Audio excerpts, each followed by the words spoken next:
ನಮಸ್ತೆ ಮಿತ್ರರೇ, ಯಾವಾಗಲೂ ನಮ್ಮ ಆಹಾರ ಶೈಲಿಯ ಬಗ್ಗೆ ನಾವು ಜಾಗ್ರತೆ ವಹಿಸಬೇಕು. ಹಿಂದೆಲ್ಲ 60ರ ನಂತರ ನಾವು ಇಂತಿಂಥ ಆಹಾರಗಳನ್ನು ಮಾತ್ರ ತಿನ್ನಬೇಕಂತ ಇತ್ತು. ಈಗ 35-40ರ ನಂತರ ನಾವು ನಮ್ಮ ಆಹಾರ ಶೈಲಿಯ ಬಗ್ಗೆ ಜಾಗ್ರತೆ ವಹಿಸಿದ್ರೆ ಗಂಭೀರ ಸಮಸ್ಯೆಯನ್ನು ನಾವು ಎದುರಿಸಬೇಕಾಗ್ತದೆ. ಹಾಗಿರುವಾಗ ಇವತ್ತು ನನ್ನ ಅಡಿಗೆ ಮನೆಯಲ್ಲಿ ನಾನು ಒಂದು ರುಚಿಕರವಾದ ಮೆಂತ್ಯ ಸೊಪ್ಪಿನಿಂದ ಹಾಗೂ ಗ್ರೀನ್ ಗ್ರಾಮ್ ಅಂದರೆ ಸ್ಪ್ಲಿಟೆಡ್ ಗ್ರೀನ್ ಗ್ರಾಮ್, ನಾವು ಹೆಸರು ಬೇಳೆ ಏನು ಹೇಳ್ತೇವೆ, ಅದರಿಂದ ಒಂದು ರುಚಿಕರವಾದ ಒಂದು ಪದಾರ್ಥವನ್ನು ಮಾಡಿದ್ದೇನೆ. ಬಹಳ ಚೆನ್ನಾಗಿ ಬರ್ತದೆ. ಇದು ಒಂದು ಟೈಪ್ ಆಫ್ ಪತ್ರೊಡೆ ಟೈಪೇ. ಹಾಗಿರುವಾಗ ಬನ್ನಿ ಇದನ್ನು ಹೇಗೆ ಮಾಡುವುದು ಎಂದು ನೋಡುವ ಮೊದಲು ಯಾರೆಲ್ಲ ನನ್ನ ಚಾನಲನ್ನು ನೋಡ್ತಿದ್ದೀರಿ, ಯಾರೆಲ್ಲ ಇನ್ನೂ ಸಬ್ಸ್ಕ್ರೈಬ್ ಮಾಡಿಲ್ಲ, ದಯವಿಟ್ಟು ಸಬ್ಸ್ಕ್ರೈಬ್ ಮಾಡಿ ಸಪೋರ್ಟ್ ಮಾಡಿ ಅಂತ ಹೇಳುತ್ತಾ ಅಡಿಗೆ ಮನೆಗೆ ಹೋಗೋಣ. ನಮಸ್ತೆ ಮಿತ್ರರೇ, ಇವತ್ತು ಈ ಮೆಂತ್ಯ ಸೊಪ್ಪನ್ನು ಉಪಯೋಗಿಸಿ ಈಗ ಒಂದು ಒಳ್ಳೆ ಸ್ಪೆಷಲ್ ಆದ ಒಂದು ಪದಾರ್ಥ ಅಂದರೆ ಗ್ರೇವಿ ಮಾಡೋಣ. ಬಹಳ ರುಚಿಕರವಾಗಿರ್ತದೆ. ಮೆಂತ್ಯ ಸೊಪ್ಪಿನೊಟ್ಟಿಗೆ ನಾವು ನೋಡಿ ಇಲ್ಲಿ ಹೆಸರು ಬೇಳೆ, ನೆನೆಸಿಟ್ಟಂತಹ ಹೆಸರು ಬೇಳೆ. ಈ ಹೆಸರು ಬೇಳೆಯನ್ನು ಒಂದು 2-3 ಗಂಟೆಗಳ ಕಾಲ ನೆನೆಸಿಡಬೇಕು. ಹೆಸರು ಬೇಳೆ ಮತ್ತು ಮೆಂತ್ಯ ಸೊಪ್ಪನ್ನು ಯೂಸ್ ಮಾಡಿ ಒಂದು ಗ್ರೇವಿ. ಅದಕ್ಕೆ ಬೇಕಾಗುವ ಸಾಮಗ್ರಿಗಳು ಇಲ್ಲಿ ನೋಡಿ. ಸ್ವಲ್ಪ ತೆಂಗಿನ ತುರಿ, ಒಂದು 50 ಗ್ರಾಮ್ಸ್ನಷ್ಟು, ಒಂದು 1/4 ಗಡಿಯಷ್ಟು ಅಥವಾ ಅರ್ಧ ಗಡಿ ಸಹ ತಗೊಳ್ಬೋದು ನೀವು. ಒಂದು 2 ಚಮಚದಷ್ಟು ಕೊತ್ತಂಬರಿ ಬೀಜ, 1 ಚಮಚ ಜೀರಾ, ಒಂದು ಸಣ್ಣ ತುಂಡು ಹುಳಿ, ಇದು ಚಾಪ್ ಮಾಡಿದಂತಹ ನೀರುಳ್ಳಿ, 1-1.5 ಸ್ವಲ್ಪ ಇದು ಹೆಚ್ಚು ಸಹ ತಗೊಳ್ಬೋದು, 1.5 ಚಮಚದಷ್ಟು ಇದು ಅಕ್ಕಿಯ ಹುಡಿ, ಇಲ್ಲಿ 5-6 ನಮಗೆ ಬ್ಯಾಡಿಗೆ ಮೆಣಸು ಬೇಕು. ಈಗ ಮೊದಲಿಗೆ ನಾವು ಇದನ್ನು ಕಟ್ ಮಾಡಿಟ್ಟುಕೊಂಡು ನಾನು ನಿಮಗೆ ತೋರಿಸ್ತೇನೆ. ಪೂರವಾಗಿ ಕಟ್ ಮಾಡ್ಕೊಳ್ತೇನೆ. ಸಣ್ಣದಾಗಿ, ಎಷ್ಟು ಸಣ್ಣದಾಗಿ ನಿಮಗೆ ಹೆಚ್ಚಲಿಕ್ಕೆ ಆಗ್ತದೆ ಅಷ್ಟು ಸಣ್ಣದಾಗಿ ನಾವು ಹೆಚ್ಚಿಕೊಳ್ಳೋಣ. ಇದು ಕಹಿ ಏನಷ್ಟು ಬರುವುದಿಲ್ಲ ಏನು. ಕೆಲವರು ಹೇಳ್ತಾರೆ ಮೆಂತ್ಯ ಸೊಪ್ಪು ಹೆಚ್ಚಿದ್ರೆ ಕಹಿ ಬರ್ತದೆ. ಖಂಡಿತವಾಗಿ ಸಹ ಇಲ್ಲ. ಸ್ವಲ್ಪ ಚಾಪ್ ಮಾಡಿಕೊಂಡ್ರೆ ಆಯಿತು. ಇದು ಪಕ್ಕ ಚಾಪ್ ಆಗ್ತದೆ ನೋಡಿ. ಇಲ್ಲೇ ಎಲ್ಲ ಮಾಡಿಟ್ಕೊಂಡಿದ್ದೇನೆ ನಾನು ಸ್ವಲ್ಪ. ಈಗ ಇಲ್ಲಿ ನೋಡಿ, ಇದರಲ್ಲಿ ನಾನು ನೆನೆಸಿಟ್ಟಂತಹ ಒಂದು 100 ಗ್ರಾಮ್ಸ್ನಷ್ಟು ಹೆಸರು ಬೇಳೆ, ಇದರಲ್ಲಿ 1 ಚಮಚದಷ್ಟು ತೆಗೆದು ಇದಕ್ಕೆ ಹಾಕ್ಕೊಳ್ತಿದ್ದೇನೆ ನಾನು. 1 ಚಮಚ ಸಾಕು. ಈಗ ಉಳಿದದನ್ನು ನಾನು ಒಂದು ಮಿಕ್ಸಿ ಜಾರ್ನಲ್ಲಿ ಹಾಕ್ಕೊಂಡು, ಈ ಮಿಕ್ಸಿ ಜಾರಿಗೆ ಸ್ವಲ್ಪ ಉಪ್ಪು ಹಾಕ್ಕೊಳ್ತೇನೆ. ಮತ್ತು ಸ್ವಲ್ಪವೇ ಸ್ವಲ್ಪ ಒಂದು ಇಷ್ಟು ತೆಂಗಿನ ತುರಿ, ಇದರಲ್ಲಿ ಒಂದು ಸ್ವಲ್ಪ ಜೀರಾ, ಒಂದು ಪಿಂಚ್ ಆಫ್ ಜೀರಾ, ಕೊತ್ತಂಬರಿ, ಜೀರಾ ಅಲ್ಲ ಕೊತ್ತಂಬರಿ, ಪಿಂಚ್ ಆಫ್ ಜೀರಾ, ಮತ್ತು ಈ ಒಂದು ಬ್ಯಾಡಿಗೆ ಮೆಣಸು. ಇಷ್ಟನ್ನು ಹಾಕಿ ನೀರು ಹಾಕದೆ ಇಷ್ಟು ಗ್ರೈಂಡ್ ಆಗಲಿಕ್ಕೆ ನೋಡುವ. ಫೈನ್ ಅದನ್ನು ಪೇಸ್ಟ್ ಮಾಡಿ ತರ್ತೇನೆ. ವೀಕ್ಷಕರೇ, ಇಲ್ಲಿ ನೋಡಿ ಇಷ್ಟು ಫೈನ್ ಆದ ಪೇಸ್ಟ್ ನೋಡಿ, ಇಷ್ಟ ಆಯಿತು. ಈಗ ಇಲ್ಲಿ ಈ ಒಂದು ಇದಕ್ಕೆ ಈ ಅಕ್ಕಿಯ 1 ಚಮಚದಷ್ಟು ಹುಡಿಯನ್ನು ಹಾಕ್ಕೊಳ್ತಿದ್ದೇನೆ ನಾನು. ಮತ್ತು ಸ್ವಲ್ಪ ನೀರುಳ್ಳಿ ನೀವು ಹೆಚ್ಚು ಸಹ ಹಾಕ್ಬೋದು ನೋಡಿ. ನಾನೊಂದು ಅರ್ಧ ಗೆಡ್ಡೆಯಷ್ಟು ನೀರುಳ್ಳಿಯನ್ನು ಹಾಕ್ಕೊಳ್ತಿದ್ದೇನೆ. ಇನ್ನು ಇದನ್ನು ಮಿಕ್ಸ್ ಮಾಡಿಕೊಳ್ಳೋಣ. ಇದಕ್ಕೆ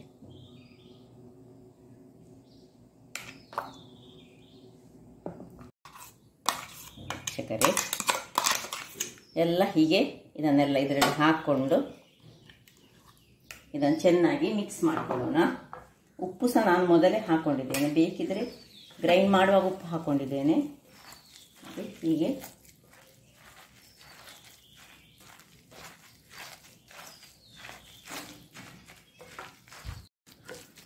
ಇದನ್ನು ಈಗ ಇಷ್ಟ ಆಯಿತು ನೋಡಿ. ಹೀಗೆ ಇದನ್ನು ಪಕ್ಕಕ್ಕೆ ಇಟ್ಟುಕೊಳ್ಳೋಣ. ಇಲ್ಲಿ ಒಂದು ಸಣ್ಣ ಬಣಲೆಯನ್ನು ಇಟ್ಟುಕೊಂಡು ಅದರಲ್ಲಿ ಈ ಉಳಿದ 4 ಮೆಣಸುಗಳನ್ನು ಮತ್ತು ಬಾಣಲೆ ಇಟ್ಟುಕೊಂಡು ಮೆಣಸು, ಚೂರು ಎಣ್ಣೆ ಹಾಕೊಂಡಿದ್ದೇನೆ ಜಸ್ಟ್, ಮತ್ತು ಈ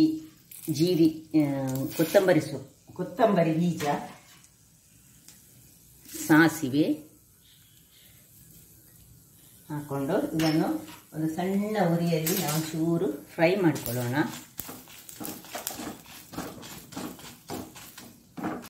ಇದರಲ್ಲಿ ಸ್ವಲ್ಪ ನಾವು ಕರಿಬೇವಿನ ಸೊಪ್ಪನ್ನು ಹಾಕೊಳ್ಳುವ. ಇದರಲ್ಲಿ ಉಂಟು ಕೊತ್ತಂಬರಿ ಬೀಜ, ಜೀರಿಗೆ ಮತ್ತು ಮೆಣಸು, ಇಷ್ಟು 3 ಬಗೆಯ ಒಟ್ಟಿಗೆ ಸ್ವಲ್ಪ ನಾವು ಈ ಕರಿಬೇವಿನ ಸೊಪ್ಪಂತ ಜಸ್ಟ್ ಫ್ರೈ ಮಾಡ್ಕೊಳ್ಳೋಣ. ಸಾಕು. ಹೀಗೆ ಈ ಜೀರಿಗೆಲ್ಲ ಒಡೆಯುವಾಗ ಇದನ್ನು ಆಫ್ ಮಾಡ್ಕೊಳ್ತಿದ್ದೇನೆ. ಸಾಕು, ಇದಿಷ್ಟು ಸಾಕು. ಇಲ್ಲಿ ವೀಕ್ಷಕರೇ, ಈಗ ನೋಡಿ ಇದು ಸಣ್ಣಗಾಗಿದೆ. ಈಗ ಇದನ್ನು ನಾನು ಆಗ ಗ್ರೈಂಡ್ ಮಾಡಿದಂತಹ ಈ ಮಿಕ್ಸಿ ಉಂಟಲ್ಲ, ಇಲ್ಲಿ ಈ ಮಿಕ್ಸಿಯಲ್ಲಿ ನಾನು ಇದನ್ನು ಹಾಕೊಳ್ತಿದ್ದೇನೆ. ಅದೇ ಮಿಕ್ಸಿಯಲ್ಲಿ ಹಾಕೊಂಡು ಇದಕ್ಕೆ ತೆಂಗಿನ ತುರಿ, ಇನ್ನು ನೋಡಿ ತೆಂಗಿನ ತುರಿ, ಇದೀಗ ಗ್ರೇವಿ ಮಾಡೋದು ಅದಕ್ಕೆ ರೆಡಿಯಾದದಕ್ಕೆ ತೆಂಗಿನ ತುರಿ, ಸ್ವಲ್ಪ ಈ ಹುಳಿ, ಇನ್ನು ಅರ್ಧ ಚಮಚದಷ್ಟು ಹಳದಿಯ ಪುಡಿ ಮತ್ತು ಸ್ವಲ್ಪ ಹಿಂಗನ್ನು, ಇದಕ್ಕೆ ಸ್ವಲ್ಪ ಹಿಂಗನ್ನು ಹಾಕೊಳ್ಳೋಣ.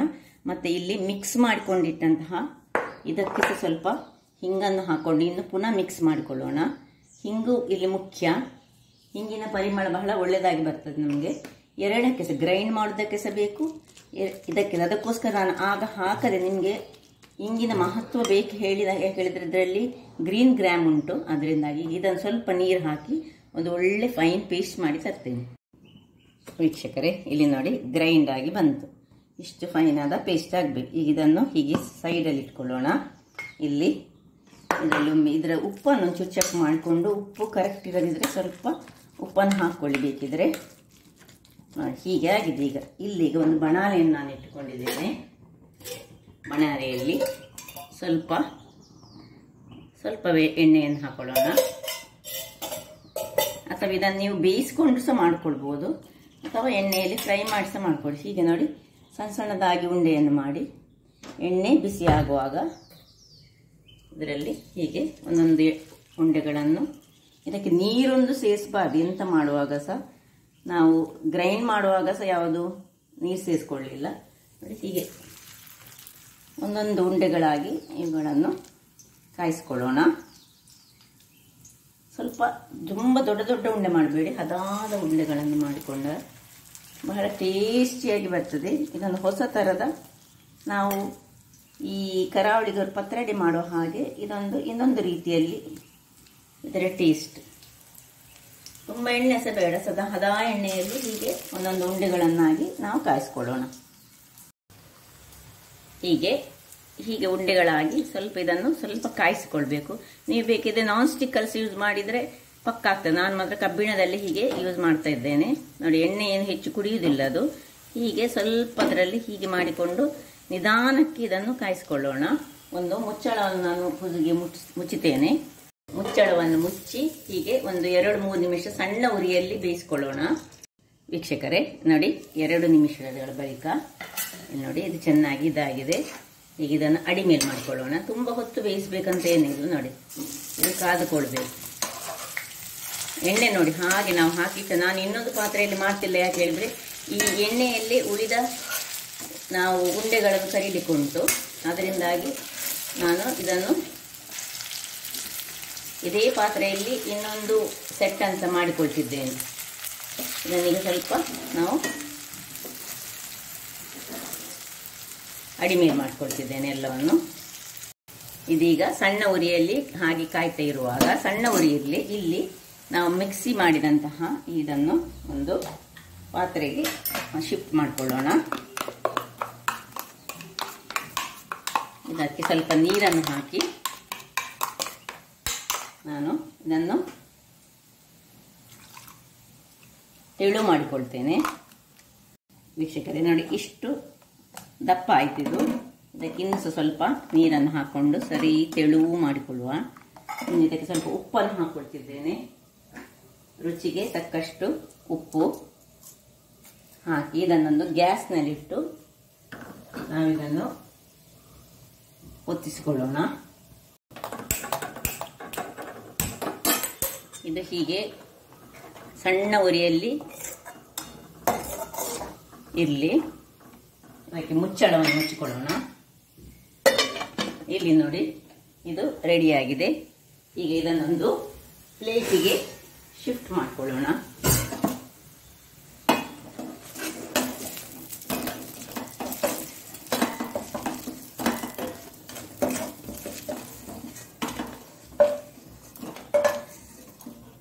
ಹೇಗೆ ಇದರಲ್ಲಿ ಹೆಸರು ಬೇಳೆ ಎಲ್ಲ ಚೆನ್ನಾಗಿ ಕಾಣ್ತಾ ಉಂಟು. ಇನ್ನು ಪುನಃ ಇದೇ ಬಾಣಲೆಯಲ್ಲಿ ಸಣ್ಣ ಉರಿಯಲ್ಲಿ ಇಟ್ಟುಕೊಂಡು ಒಂದೊಂದು ಸಣ್ಣ ಸಣ್ಣ ಉಂಡೆಗಳಾಗಿ ಮಾಡಿಕೊಳ್ಳೋಣ. ಹೀಗೆ ನಾನು ಬೇಯಿಸ್ಕೊಳ್ತೇನೆ. ವೀಕ್ಷಕರೇ ನೋಡಿ, ಕೊನೆಯ ಉಂಡೆಯನ್ನು ಸಹ ಹಾಕೊಂಡಿದ್ದೇನೆ. ನೋಡಿ, ಎಣ್ಣೆ ನೋಡಿ, ನಾನು ಆಗ ಹಾಕಿದ್ದೆ, ಬೇರೆ ಯಾವ ಎಣ್ಣೆಯನ್ನು ಸಹ ಹಾಕೊಳ್ಳಿಲ್ಲ. ಹೆಚ್ಚೆಣ್ಣೆ ಹಾಕುವ ಅಗತ್ಯವೇ ಇಲ್ಲ. ನೋಡಿ, ಹೀಗೆ ಮಾಡಿದರೆ ಆಯಿತು, ಅದು ಅದರಲ್ಲೇ ಕಾಯ್ತದೆ. ಈಗ ಅದಕ್ಕೆ ಮುಚ್ಚಳವನ್ನು ಮುಚ್ಚಿಕೊಳ್ಳೋಣ.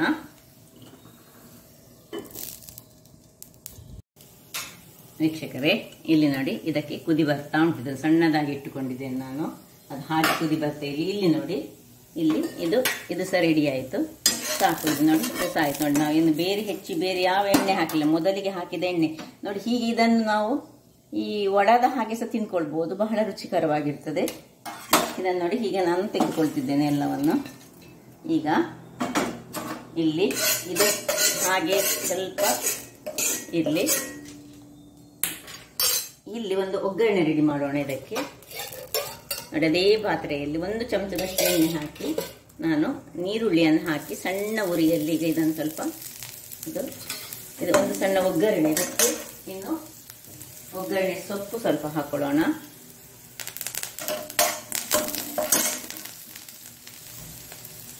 ಇಲ್ಲಿ ಈ ಕುದಿದಕ್ಕೆ ಇದನ್ನು ಹಾಕೊಳ್ಳುವುದು. ಅಲ್ಲಿ ಒಗ್ಗರಣೆ ಸಹ ರೆಡಿ ಆಗ್ತಾ ಉಂಟು. ಇಲ್ಲಿ ನಮ್ಮ ಗ್ರೇವಿ ಸಹ ರೆಡಿ ಆಗ್ತಾ ಉಂಟು. ಎಲ್ಲವನ್ನು ಇದಕ್ಕೆ ಶಿಫ್ಟ್ ಮಾಡೋಣ. ಮೆಲ್ಲ ನಿಧಾನಕ್ಕೆ ಹಾಕೊಂಡ್ರೆ ಆಯಿತು. ಎಲ್ಲವನ್ನು ಹಾಕೊಂಡು ಸ್ವಲ್ಪ ಸ್ಮೂತ್ ಆಗಿ ನಾವು ಇದನ್ನು ಹೀಗೆ ಮಾಡಿಕೊಳ್ಬೇಕು. ಬಹಳ ರುಚಿಕರವಾದ, ನೀವು ಬೇಕಿದ್ರೆ ಇದನ್ನು ಮಾಡುವಾಗ ಇದಕ್ಕೆ ಈ ಮಿಶ್ರಣವನ್ನು ಮಾಡುವಾಗ ಬಟಾಟೆಯನ್ನು ಸಹ ಬೇಕಿದ್ರೆ ಮಿಕ್ಸ್ ಮಾಡ್ಕೊಳ್ಬಹುದು. ಕೆಲವರಿಗೆ ಸ್ವಲ್ಪ ಕಹಿ ಆಗ್ತದೆ ಅಂತ ಇದ್ದರೆ ಬಟಾಟೆ ಮಿಕ್ಸ್ ಮಾಡಿದ್ರೆ ಸಹ ಆಗ್ತದೆ. ಅಥವಾ ಈ ಒಂದು ಹೆಸರು ಬೇಳೆ ಸಹ ಅದನ್ನು ಒಳ್ಳೆ ಅದರ ಕಹಿಯನ್ನು ಎನ್ಹ್ಯಾನ್ಸ್ ಮಾಡ್ತದೆ, ಅಂದರೆ ಕಹಿ ಬರದ ಹಾಗೆ ನೋಡ್ತದೆ. ನೋಡಿ, ಈಗ ರೆಡಿ ಆಯಿತು. ಇದೊಂದು ರೀತಿಯ ಪತ್ರೊಡೆಯ ಹಾಗೆ ನಮ್ಮದು ಕರಾವಳಿದ್ದು. ಮತ್ತೆ ಬೇರೆ ಸ್ಟೈಲಲ್ಲಿ ಸ್ವಲ್ಪ ಉಪ್ಪು ಕಮ್ಮಿ ಉಂಟು, ನಾನು ಉಪ್ಪು ಒಂಚೂರು ಹಾಕೊಳ್ತೇನೆ. ಈಗ ಇಲ್ಲಿ ನೋಡಿ, ಒಗ್ಗರಣೆ ಸಹ ರೆಡಿ ಆಗ್ತಾ ಉಂಟು. ನಾನು ಇದೇ ಪಾತ್ರೆ ಇದೆ, ಇನ್ನೊಂದು ಒಗ್ಗರಣೆ ಪಾತ್ರೆ ಬೇಡ ಹೇಳಿ ಇದೇ ಪಾತ್ರೆಯಲ್ಲಿ ಹಾಕೊಂಡಿದ್ದೇನೆ. ಇದು ಸ್ವಲ್ಪ ಬ್ರೌನ್ ಆಗೋ ತನಕ ಆನಿಯನ್ ಅನ್ನು ಇನ್ನೂ ಸಹ ಹೆಚ್ಚು ಆನಿಯನ್ ಮಾಡ್ಕೊಳ್ಬಹುದು ನೀವು. ಇದಕ್ಕೆ ಕೊನೆಗೆ ಒಂದು ಒಗ್ಗರಣೆಗೆ ಇದು ರೆಡಿ ಆಗ್ತಾ ಇಲ್ಲಿ ಇದು ಆಗ್ತಾ ಉಂಟು. ಅದಕ್ಕೊಂದು ಮುಚ್ಚಳದ ಅಗತ್ಯ ಇಲ್ಲ. ಹೀಗೆ ಸ್ವಲ್ಪ ತಳ ಹಿಡಿಯದ ಹಾಗೆ ನಾವು ನೋಡಿಕೊಳ್ಬೇಕು. ಆಯಿತು, 1-2 ಕುದಿ ಬಂದರೆ ಸಾಕು. ಇದಕ್ಕೆ ಒಂದು ಮುಚ್ಚಳ ಒಮ್ಮೆ ಮುಚ್ಚಿಕೊಳ್ಳೋಣ 1 ನಿಮಿಷಕ್ಕೆ, ಸಣ್ಣ ಉರಿ ಇರಲಿ. ವೀಕ್ಷಕರೇ, ಇಲ್ಲಿ ನೋಡಿ, ಇದು ಆಯಿತು ನೋಡಿ. ಈಗ ಕಪ್ಪು ಕಲರ್ ಆಗಲಿಕ್ಕೆ ಆಗುವಾಗ ಇದನ್ನು ಆಫ್ ಮಾಡ್ಕೊಳ್ಳೋಣ. ಈಗ ಈ ಒಂದು ಇದಕ್ಕೆ ಇದನ್ನು ಶಿಫ್ಟ್ ಮಾಡ್ಕೊಳ್ಳೋಣ. ಒಗ್ಗರಣೆ